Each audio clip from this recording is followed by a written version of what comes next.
Chicago Cubs News Today. If you watched the previous video here on the channel, you already knew this topic was going to come back? And it did. But now with an update that changes quite a lot. We are 3 days away from opening day 3 days, and the Cubs have just confirmed what most of the fan base was already fearing. Seiya Suzuki will not be on the field for the first game of the season, and that leads to the big question, who steps in? Because that answer isn't as simple as it seems, and Craig Counsell has some decisions ahead that will say a lot about how this team wants to begin its title pursuit. And look, there's a name being discussed behind the scenes that, when I saw it, I thought, wait, does this make sense or is this desperation? Stick around until the end, because we're going to break this down together. Alright, it's official. Craig Counsell confirmed what fans had been fearing since the weekend. Seiya Suzuki will start the season on the injured list.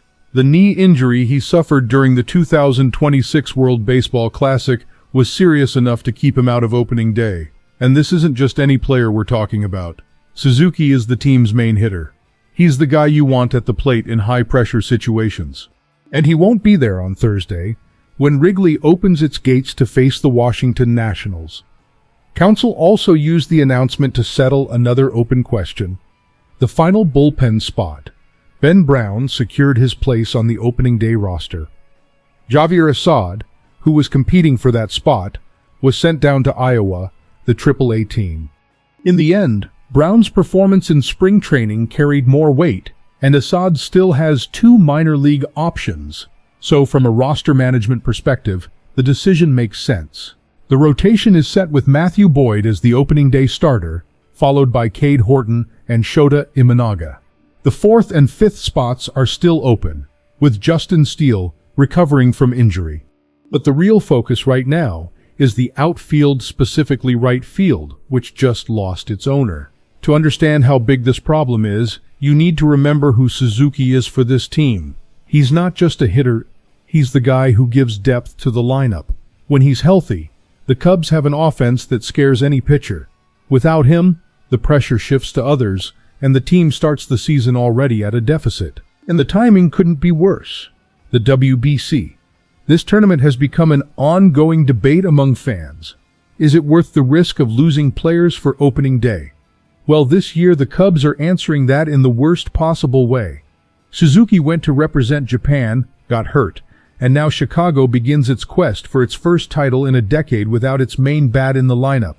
If you've been a Cubs fan for a while, you know we're used to a little suffering before things go right. That's nothing new. But come on 3 days before opening day, a packed Wrigley, that energy that only people who've been to the friendly confines understand. You wanted to see Suzuki out there, right? Everyone did. And I know you're asking the same question I am. Who's holding down right field until he comes back? Because that answer, my friend, still isn't clear. If you love the Cubs, make sure to support the video with a like. It really helps the channel grow. The most talked about internal option for right field on opening day has been Matt Shaw. And look, Shaw had an impressive spring with the bat. The kid clearly knows how to hit. The problem? He has never played professional outfield before this spring, and he's already made a few defensive mistakes that caught attention. Now there's a huge difference between struggling in spring training and struggling in games that actually count. But the truth is, putting an inexperienced outfielder out there on opening day is a real risk. The front office knows it. Counsell knows it. Other, more experienced options are on the radar.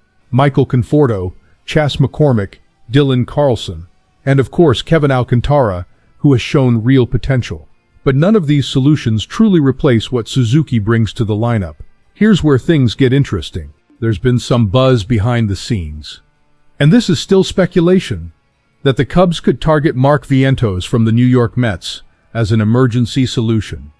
Vientos is not an outfielder. He's a designated hitter. But the argument is that, while Suzuki is out, the Cubs need someone with power in the lineup, and when Vientos is at his best, the numbers are impressive. 27 home runs and 71 RBIs in a recent season. His last season was below expectations, but the potential is there. The point is, the Mets have internal options, and might be open to a deal. And the Cubs, without Suzuki, need something. Whether this conversation moves forward or not, we'll find out in the next few days. In my opinion, I wouldn't support trading for Vientos right now. Not because he's a bad player, he has talent. But you'd be betting on a bounce-back season from an inconsistent player to cover for someone who, based on everything we know, should return in a few weeks. What would I do? I'd give Alcantara a real shot. The kid is 22 years old, he's athletic, and he's already shown flashes in limited opportunities. If Suzuki's absence is short-term, why not use this as a testing ground? Let the young guy play, see what he's got. And when Suzuki returns, you'll know more about your roster. That's smart management. Scenario 1, the most optimistic. Suzuki returns in 2 to 3 weeks. Shaw or Alcantara holds down right field without major issues. The team wins its first 2 series, the fans are energized, and when the Japanese star returns, the Cubs are already rolling. That's the script we want. Scenario 2, the middle ground. The absence lasts longer than expected. Shaw makes defensive mistakes that cost games. The Cubs need to make a move and bring in a veteran, not necessarily Vientos, to stabilize the lineup until Suzuki is 100%. Scenario 3, the one nobody wants to talk about. The knee injury is more serious than it seems. Suzuki misses a large portion of the first month. The offense struggles, and a season that was supposed to be about a title starts off shaky. That scenario is real, and it would be dishonest to ignore it. Go Cubs go. 3 days. Wrigley Field will be packed.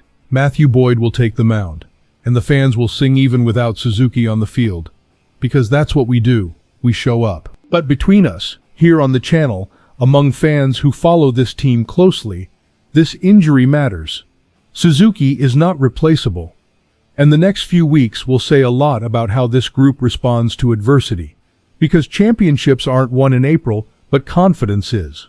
The question I leave you with: do you trust the Cubs to survive the first few weeks without Suzuki and still come in strong in the second half of the season?